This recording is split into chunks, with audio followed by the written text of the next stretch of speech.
ایکتی نشتیمانی کردستان کدنها دا چاو آلین دی لسره جبو براوانیا دناور واندا و بدن کرنا بارودوخی دیگر هجمارکا پارتن ترکمانی کم وبو و لسر روشا نهایا حرم آخفتن پێویستە ئێمە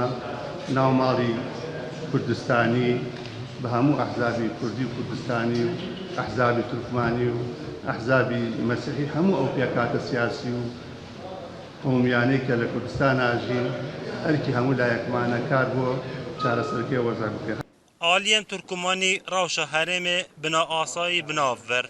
و ده همان دمدا دگشبین بون جبو چارەسەریه که بو حرم با کردستانه لدرباره هاتنا هزا ارتشا ترکیا بو سنور پارزگه ها موصل آلین ترکمانی را گهاند جبر نبونا هزاکا اگرتیا عراق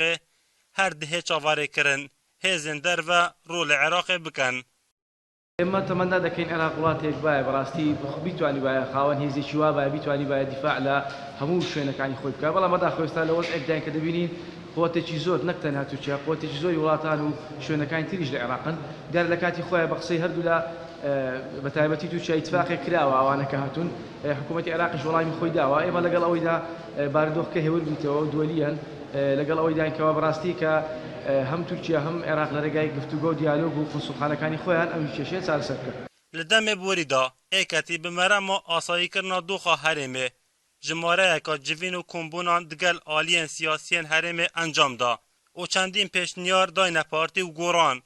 لیتان هاوان دو آلیان برسه و پیشنیارن وان ندایه و پرلمان حرم کردستان جهزن ارتشا ترکیه خواسته بو حرم کردستان و دورن آمدی چول بکردن لیدنها دا هزکا دی آنیه دور باشی که سر به پارزگاه موصل و